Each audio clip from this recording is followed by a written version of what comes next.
Ku susah, Roh Kudus hiburku. Tak usah ku cemas, Dia memberkatiku.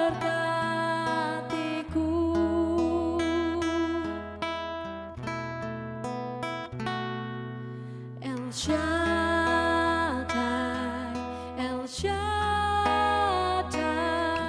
Allah Maha Kuasa. Dia besar, Dia besar, El Shaddai mulia, El Shaddai, El Shaddai, Allah Maha Kuasa. Berkat-Nya melimpah, El Shaddai.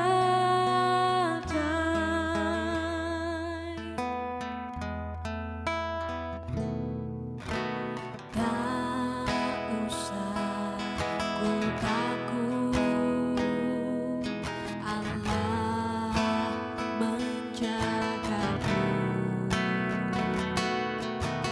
Tak usah ku bimbang, Yesus peliharaku.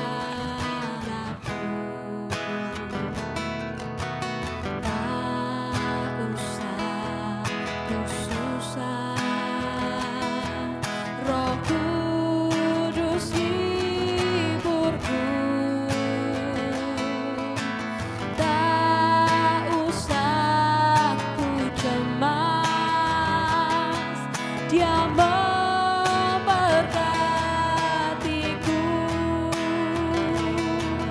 El Shaddai, El Shaddai,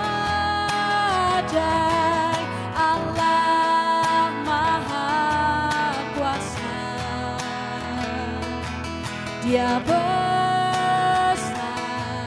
Dia besar, El Shaddai mulia, El Shaddai, El Shaddai, Allah Maha Kuasa. Berkat-Nya melimpah,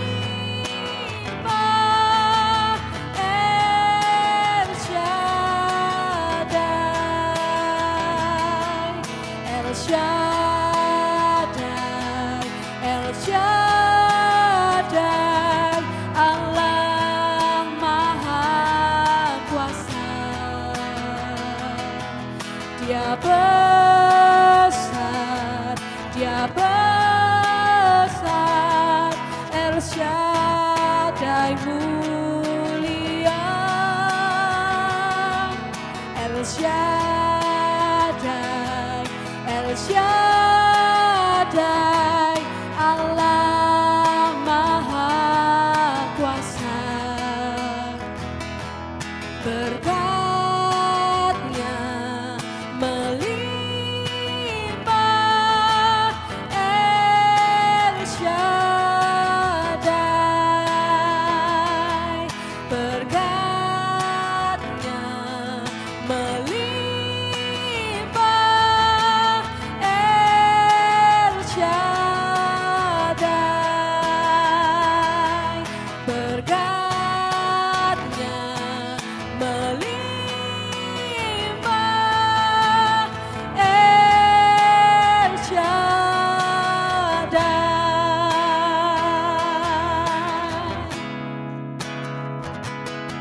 Kami percaya berkat-Mu melimpah. Kami dipenuhi berkat Tuhan, kami dipenuhi kasih Tuhan, kami dipenuhi damai dari-Mu Tuhan. Haleluya.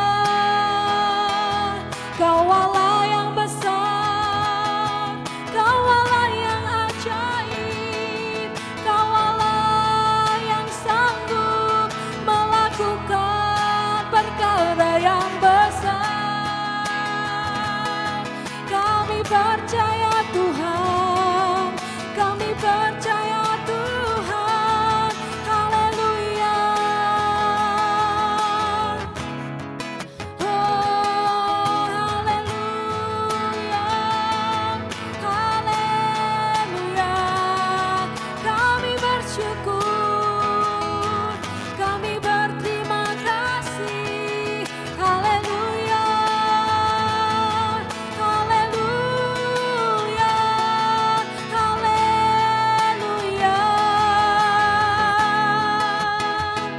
Terima kasih untuk kebaikan-Mu, untuk kesetiaan-Mu yang tak pernah berubah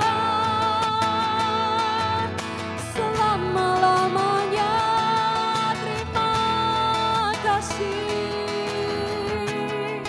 untuk penyertaan-Mu Tuhan yang sungguh sempurna. Terima kasih.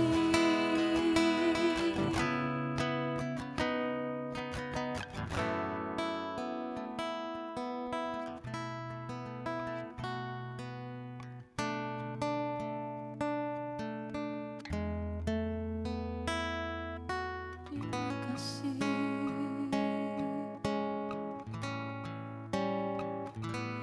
Terima kasih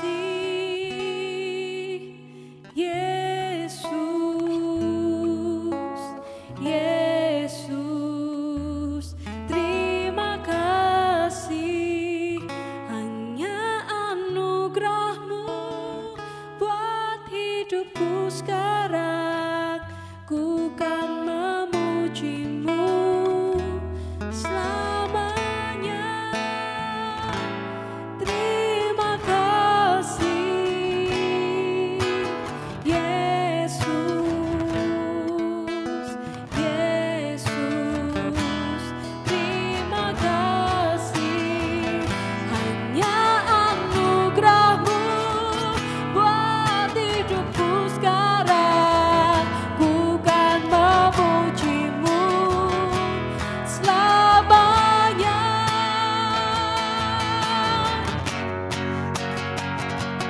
Terima kasih Yesus, Yesus. Terima kasih, hanya anugerah-Mu buat hidupku sekarang. Ku kan memuji-Mu selamanya. Terima kasih Yesus, Yesus. Terima kasih, hanya anugerah-Mu buat hidupku sekarang. Ku kan memuji-Mu selamanya. Hanya anugerah-Mu buat hidupku sekarang. Ku kan memuji-Mu selamanya. Hanya anugerah-Mu buat hidupku sekarang. Ku kan memuji-Mu selamanya.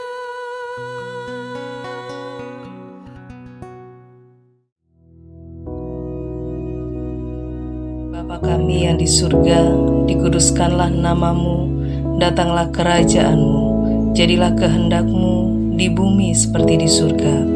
Berikanlah kami pada hari ini makanan kami yang secukupnya, dan ampunilah kami akan kesalahan kami, seperti kami juga mengampuni orang yang bersalah kepada kami. Dan janganlah membawa kami ke dalam pencobaan, tetapi lepaskanlah kami daripada yang jahat. Karena Engkaulah yang empunya kerajaan dan kuasa dan kemuliaan sampai selama-lamanya. Amin.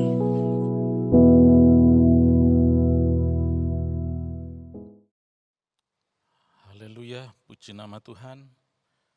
Saudara sekalian,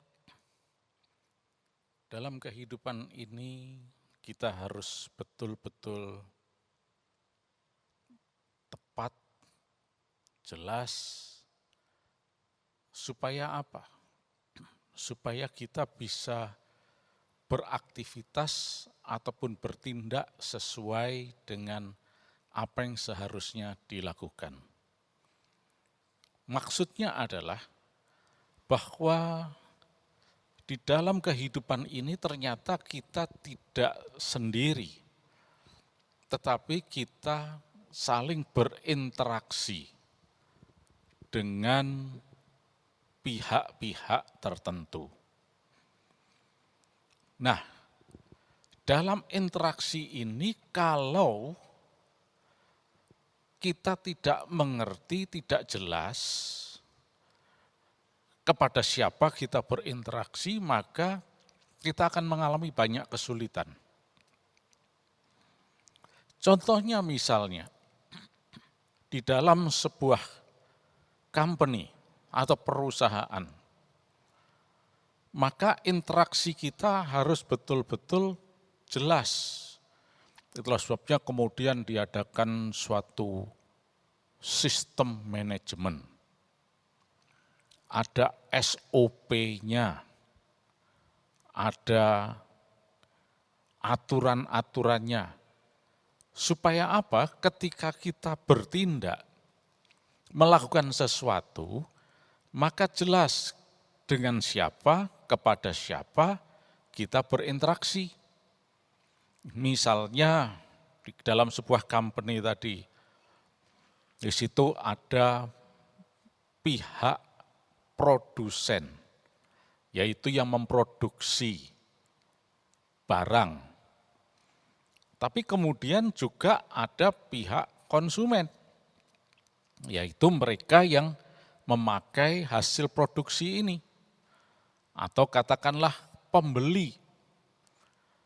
Nah, andai kata kita tidak mengerti, tidak mengetahui dengan jelas dengan siapa kita berinteraksi, maka masalah yang terjadi. Contohnya ada konsumen datang dan dia sebetulnya berkeinginan untuk memesan atau membeli produk dari perusahaan ini.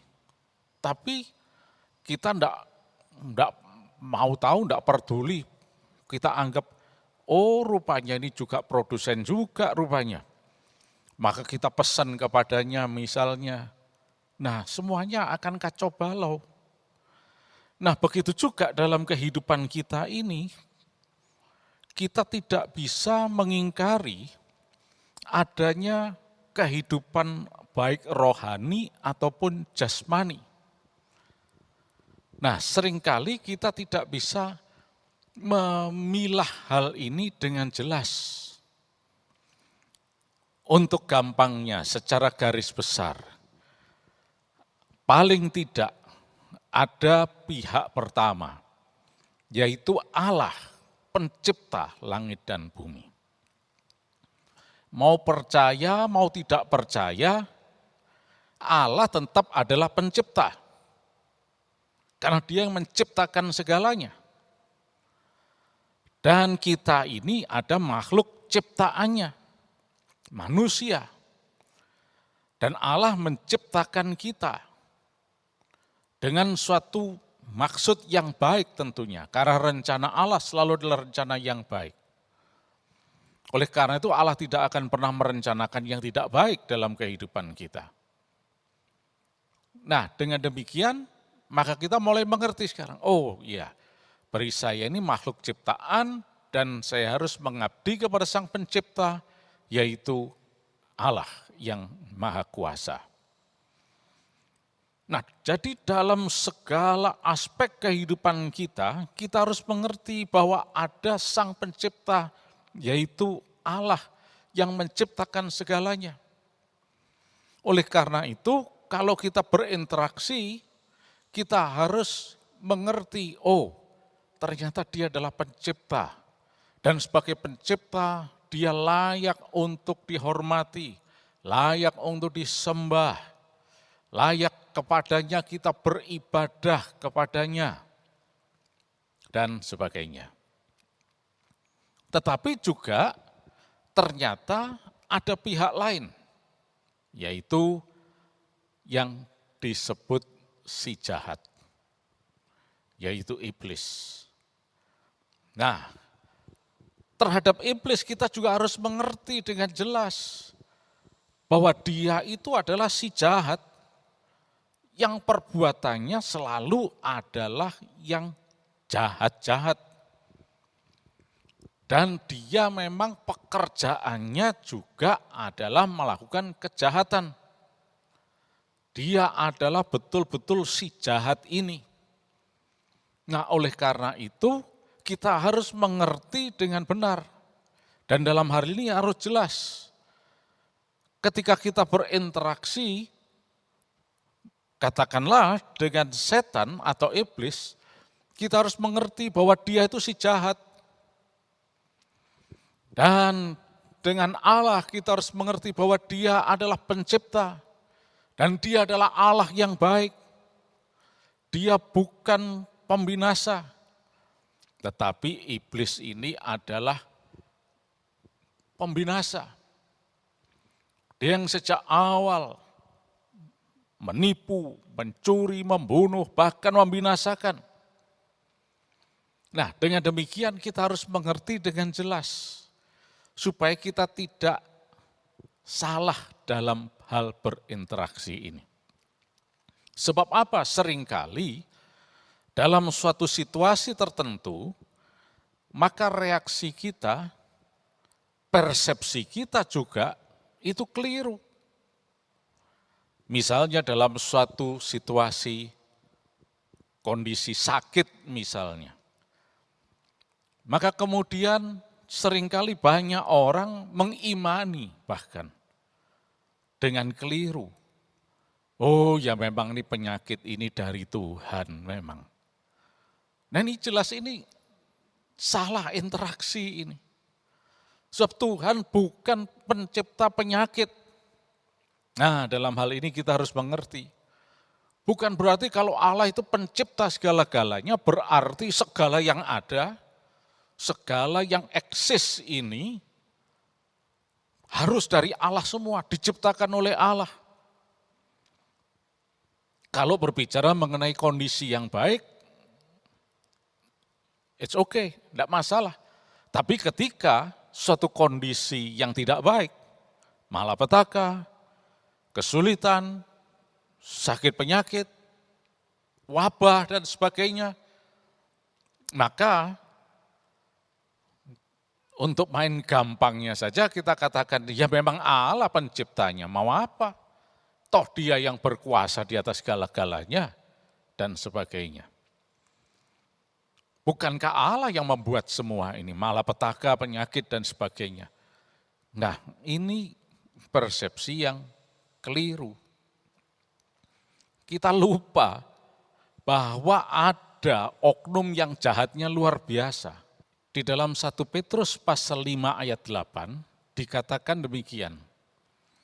Sadarlah dan berjaga-jagalah, lawanmu si iblis berjalan keliling sama seperti singa yang mengaum-aum dan mencari orang yang dapat ditelannya. Nah, sampai di sini pembacaan kita. Jadi ada oknum yang jahatnya luar biasa dan pekerjaannya adalah melakukan kejahatan. Namanya adalah iblis. Nah, itulah sebabnya firman Tuhan ini tadi mengatakan sadarlah. Nah, dengan demikian kita harus betul-betul sadar, mengerti, dan memahami dengan jelas kepada siapa kita berinteraksi. Kalau kepada Tuhan, maka Dia adalah pencipta. Maka kita harus memuji, mengabdi, menyembah, beribadah kepadanya. Kalau dengan iblis, maka kita harus melawan seperti dikatakan di dalam ayat tadi. Lawanlah si iblis. Nah, dengan demikian saudara sekalian, maka kita bisa melihat dalam suatu perspektif yang benar. Dan kita akhirnya bisa berinteraksi dengan benar, bertindak dengan benar. Supaya apa? Supaya kita selalu hidup berkemenangan sesuai dengan apa yang sudah Tuhan rancangkan dalam kehidupan kita. Walaupun kita menghadapi berbagai macam situasi, kondisi, dan keadaan. Sebab seringkali terjadi kerancuan dalam hal ini. Sehingga karena perspektif yang salah, maka tindakan kita keliru juga. Misalnya, kita tahu bahwa iblis itu musuh, maka ketika ada suatu keadaan yang tidak baik, kita bisa-bisa ada orang yang keliru, yang menganggap bahwa ya memang ini penyakit ini dari Tuhan. Dan kemudian mencari pertolongannya kepada yang lain. Cari pertolongan kepada iblis. Yang dianggapnya bisa menolong, melepaskan dari situasi malapetaka itu. Bukannya mencari pertolongan kepada Tuhan, tapi malah mencari pertolongan kepada iblis. Dan memang iblis itu adalah penipu. Kalau ada yang mengatakan, ya ternyata orang itu kelihatannya tertolong. Ya itu pertolongan yang semu. Sebab iblis itu penipu. Di depannya seolah-olah itu suatu pertolongan, tetapi di balik itu iblis akan berusaha untuk membinasakan, merebut jiwa manusia. Karena memang dia adalah pembinasa. Seperti yang Tuhan Yesus katakan dalam Yohanes 10 ayat yang ke-10. Dia adalah pencuri, pembunuh, dan si pembinasa itu. Nah, jadi dengan demikian saudara sekalian, mari saat ini kita harus bisa mengerti dengan jelas. Dengan pihak mana, pihak siapa kita berinteraksi. Nah, untuk itu saya akan menunjukkan sebuah contoh yang jelas, yaitu kehidupan Daud. Dan kita tahu bahwa Daud ini mengalami kesulitan karena Saul ayah mertuanya. Dan mengapa Saul menganiaya Daud? Nah, tidak lain adalah karena ulah si iblis lagi. Nah, untuk itu mungkin saya akan bagi ini menjadi 2 sesi mungkin, karena waktunya tidak terlalu banyak.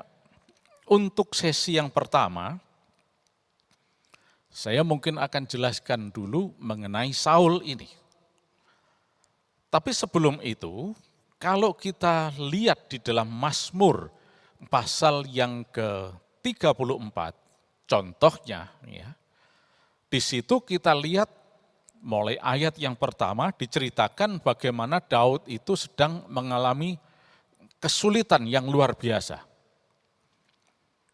Akan tetapi Daud tahu persis dia sedang berinteraksi dengan siapa dan kepada siapa. Nah, kita akan bicarakan itu setelah ini, tetapi sekarang kita lihat dulu apa yang terjadi dengan Saul. Kenyataan bahwa di dalam ayat yang ke-1 dan ke-2 itu, dalam keadaan yang sulit itu dikatakan Daud hendak memuji Tuhan, menyembah Tuhan, memuliakan Tuhan. Itu bukan karena Daud ini ngawur sembarangan. Tapi karena Daud tahu berinteraksi dengan siapa. Yaitu dia berinteraksi dengan Allah. Nah, itulah sebabnya kemudian kalau kita Lihat di dalam 1 Tesalonika 5 ayat yang ke-18, yang pernah kita bicarakan, bagaimana Paulus juga mengajarkan supaya kita selalu mengucap syukur dalam segala hal. Nah, karena apa? Jelas kepada siapa kita berinteraksi. Nah, sekarang saya ajak saudara melihat dulu di dalam 1 Samuel pasal yang ke-16 ayat yang ke-14. Dikatakan di sana, tetapi roh Tuhan telah mundur daripada Saul, dan sekarang ia diganggu oleh roh jahat yang daripada Tuhan. Nah, apa yang terjadi dengan Saul sebetulnya? Kalau kita baca, bahkan mulai dari pasal yang ke-10, kita lihat di sana bagaimana Saul itu diurapi Tuhan secara luar biasa. Bagaimana roh Allah itu betul-betul diam dan berkuasa atas kehidupannya. Tetapi sekarang ini roh Tuhan undur. Nah, di sini kita harus mengerti bahwa mundurnya roh Tuhan dari kehidupan Saul itu bukan karena kehendaknya. Artinya bukan semau-maunya. Tetapi karena roh Tuhan adalah roh yang kudus. Sementara kehidupan Saul pada saat itu tidak kudus. Dia berkali-kali tidak taat kepada Tuhan. Ya, roh yang kudus itu tidak bisa tinggal dalam suatu kehidupan yang tidak kudus. Nah, dia kemudian meninggalkan Saul. Nah, kehidupan Saul menjadi kosong. Nah, dalam hal ini, seperti sudah kita bicarakan tadi, ada oknum yang jahatnya luar biasa. Dan dia ini yang selalu berusaha mencari kesempatan. Itulah sebabnya tadi dalam 1 Petrus dikatakan, pasal 5, ayat yang 8 tadi dikatakan, dia itu berjalan keliling, berusaha untuk menelan, membinasakan. Nah, begitu juga kali ini ada kesempatan, yaitu Saul yang sudah kosong, tidak ada lagi Roh Kudus di dalamnya. Maka iblis ini datang kepadanya. Nah, kembali ke 1 Samuel pasal yang ke-16 ayat 14 tadi, setelah roh Tuhan itu mundur, maka dikatakan ia diganggu oleh roh jahat yang daripada Tuhan.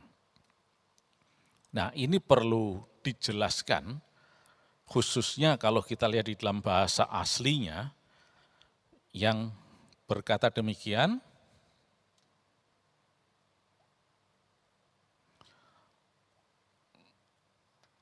ruah, ra'a,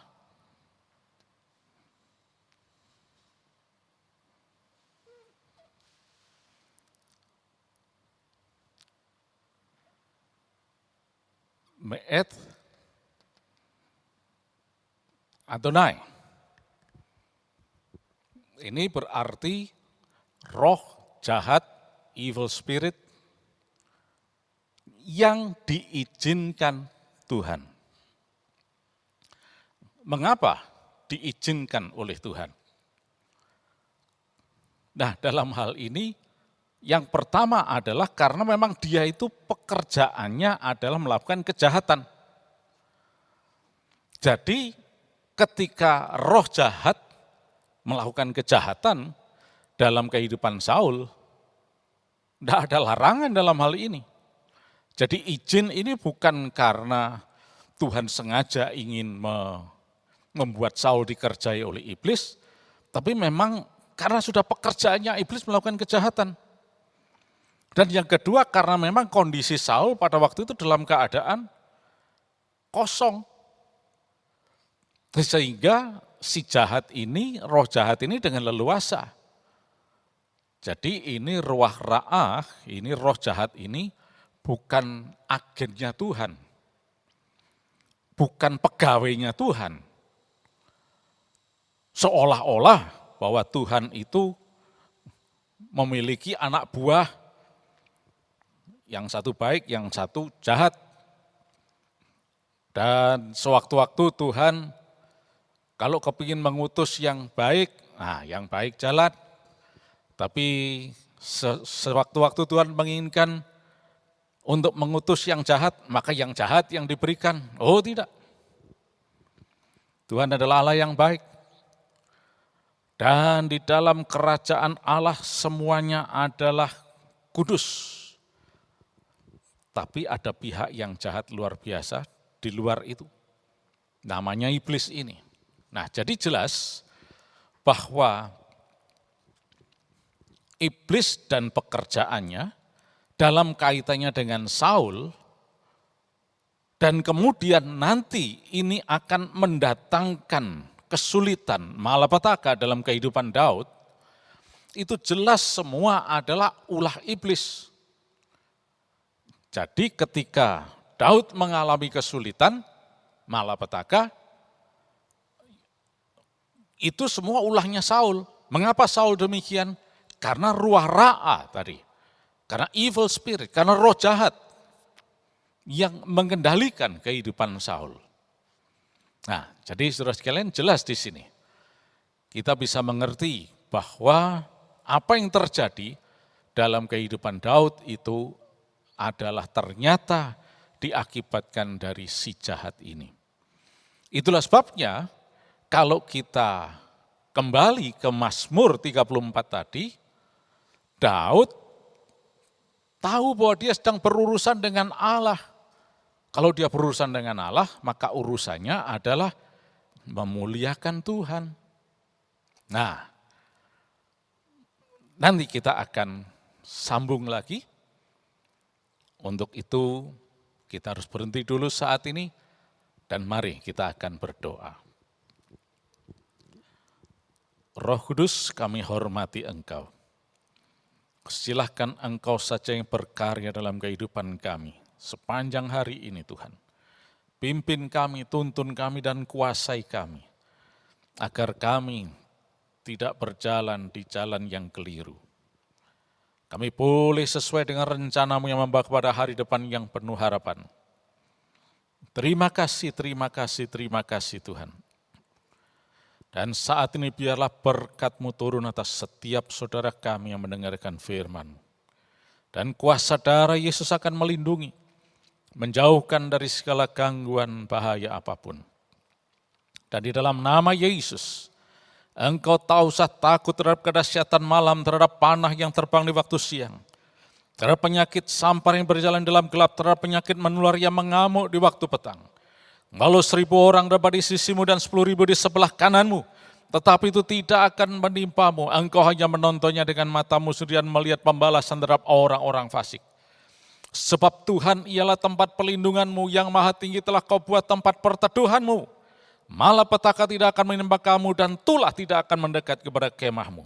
Di dalam nama Tuhan Yesus Kristus, yang percaya diberkati, mari katakan sama-sama, amin.